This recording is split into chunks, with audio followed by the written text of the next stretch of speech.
Alice's Restaurant.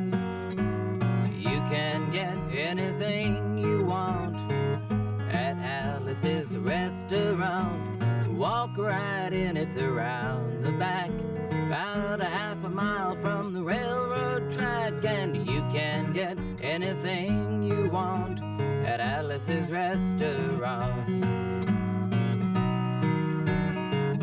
This song is called Alice's Restaurant, but Alice's Restaurant is not the name of the restaurant, that's just the name of the song.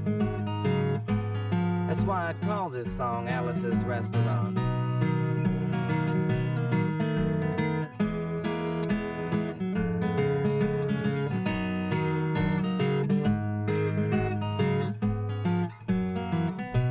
It all started about 4 Thanksgivings ago. It was about 4 years ago on Thanksgiving when I went up to visit Alice in the restaurant, but she doesn't live in the restaurant. She lives in the church with her husband Ray and Facha the dog, and they live in a bell tower. Living in a tower like that, they got a lot of room downstairs where the pews used to be. Seeing as how they had all that room where the pews were, they decided that they didn't have to take out their garbage for an extra special long time. We got up there, we decided that it would be a friendly gesture for us to take the garbage out to the town dump. So we took the half a ton of garbage, put it in the back of a red VW microbus, took shovels and rakes and implements of destruction, and headed on toward the town dump. Got to the dump and there's a big sign, a chain across the road saying closed on Thanksgiving. We had never heard of a dump closed on Thanksgiving before, so we turned around, went back down the road in the sunset looking for another place to put the garbage. We drove around for an hour or so and finally found another place. It was off the side of a road, 15 feet down the side. We decided that'd be a great place to dump the garbage. So we took the half a ton of garbage in a microbus, backed it up, dumped it off down a cliff. There's another pile of garbage down the cliff, and we decided that one big pile was better than 2 little ones.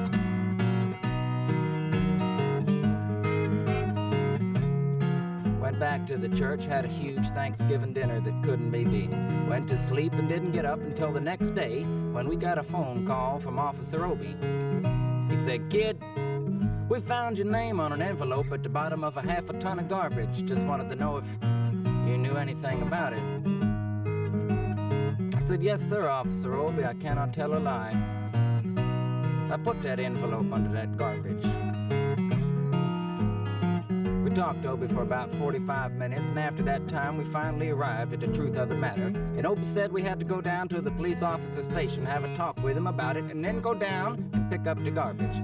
So we got back in the red VW microbus with the shovels and rakes and implements of destruction and headed off toward the police officer station. Well, we got to the officer station, jumped out. Obie said, "You're under arrest." I said, "Obie, you gotta be kidding. How can I pick up the garbage with these handcuffs on?" He said, "Shut up, kid, and get in the back of the patrol car." So we sat in the back of the patrol car and drove to the, quote, scene of the crime. Friends, I want to tell you where this was happening in Stockbridge, Massachusetts, where they got 3 stop signs, 2 police officers, and 1 police car. We got to the scene of the crime, and there was 5 police officers and 2 police cars, being the biggest crime of the century, and everybody wanted to get in the newspaper story about it. And they was using up all kinds of cop equipment that they had hanging around the station for the last 20 years. They were using plastic footprints, tire prints, dog-smelling prints. Took pictures of the approach to Getaway, the northwest corner and the southwest corner, and that's not to mention the aerial photography. After the ordeal, Obie took us back to the cell. He said, "Kid, I'm gonna put you in the cell. I want your wallet and your belt." I said, "Obie, I can understand you putting us in the jail so we don't have any money to spend in the cell, but what do you want our belts for?" He said, "Kid, we don't want any hangings." I said, "Obie, do you think I was gonna hang myself for littering?" Obie said he wasn't taking any chances, and friends, Obie wasn't, cause he took out the toilet seat so I couldn't hit myself over the head and drown, and he took out the toilet paper so I couldn't bend the bars, roll the roll out the window, slide down the roll, have an escape and get away. Obie was making sure. It was some hours later that Alice came by, took us out. We went back to the church, had another Thanksgiving dinner that couldn't be beat. Went to sleep and didn't get up till the next day when we all went to court. Walked in, we sat down. Obie came in, he sat down with the 27 8x10 colored glossy photographs with the circles and arrows and the paragraphs on the back of each one explaining what each one was to be used as evidence against us. The judge came in, he said, "All rise." We stood up. Obie stood up with the 27 8x10 colored glossy photographs of the garbage with the circles and arrows and the pictures and the paragraphs on the back. The judge sat down, we sat down. Obie sat down. The dog sat down. That's right, the judge had a CNR dog who sat down. We looked at Obie. Obie looked at the judge. Obie looked at the dog. He looked at the 27 8x10 colored glossy photographs with the circles and arrows and a paragraph on the back of each one. Looked at the dog. Obie began to cry.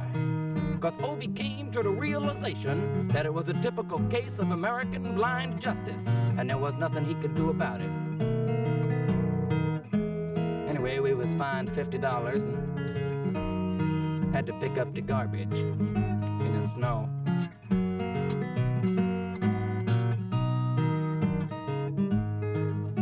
And that's not what I came to tell you about.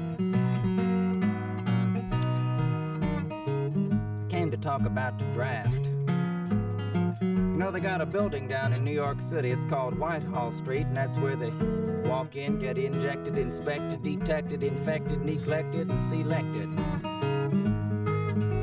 I walked in and sat down. A man came in. We all sat down. Called my name. Gave me some paper, said, "Kid, walk around." I walked around from room to room.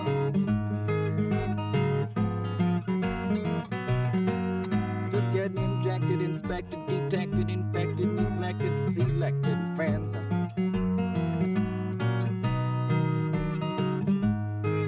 I made it through all of those terrible things.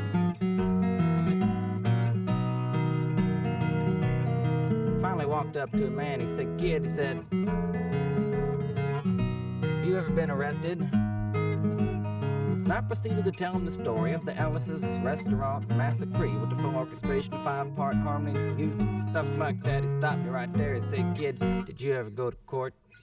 I proceeded to tell him the story of the 27 8x10 colored glossy photographs with the circles and arrows and a paragraph on the back of each one, explaining what each one was. He said, "Kid, I want you to go over and sit down on that bench that says Group W."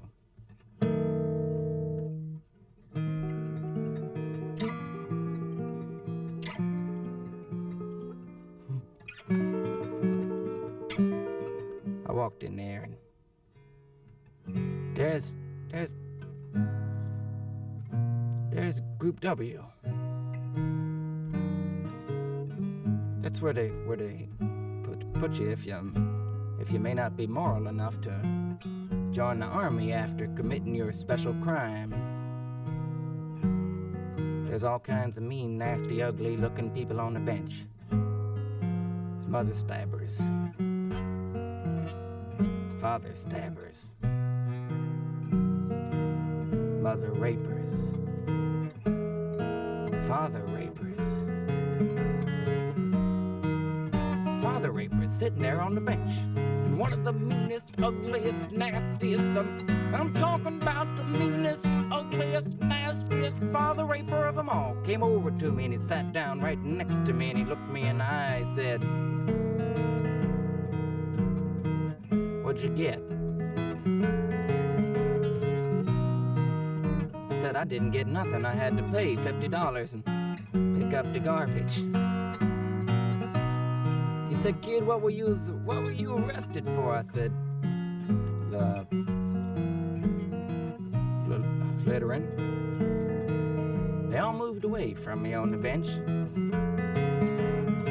till I I said, and create a nuisance. And then they all came back, shook my hand, and we had the most fantastic time on the bench. Talking about crime, mother stabbing, father raping, all kinds of groovy things that we were talking about on the bench. And Sergeant finally came in, he walked in and said, all rise. We all stood up, said, attention, and we got 45 words to tell you. If you want to know 4 or 5 words, you write down the sentence in the thing. And we talked for 45 minutes, and nobody understood a word that he said, but we had fun filling out the forms and playing with the pencils on the bench there.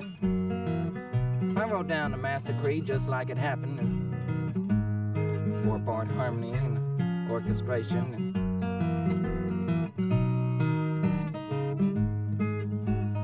And filled out the form and turned over to the other side of the piece of paper.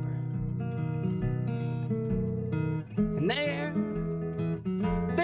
on the other side of the piece of paper, in the middle of the other side, in capital letters, underlined, quotated, and capitalized,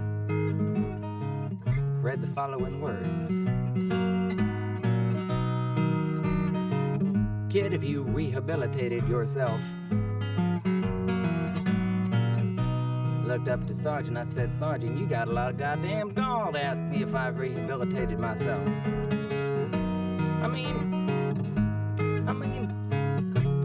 I'm sitting here on a Group W bench because you want to know if I'm moral enough to join the army, go to Vietnam, burn women houses, children, villages, and all kinds of stuff after being a litter bug.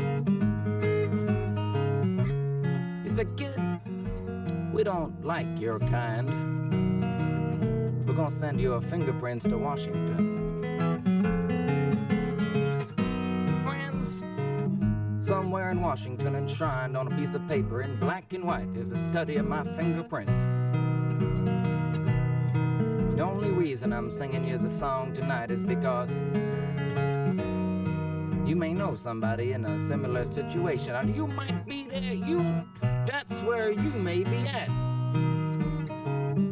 If that's where you're at, you can try all kinds of stuff, man, but eventually it comes down to doing one thing.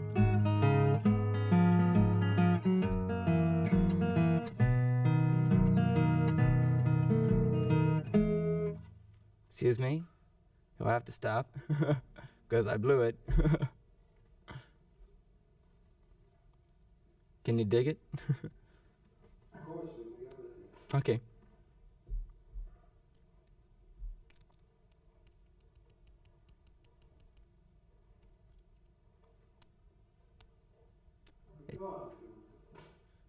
Well, I got it. No.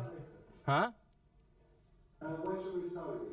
We should stop first before we start again.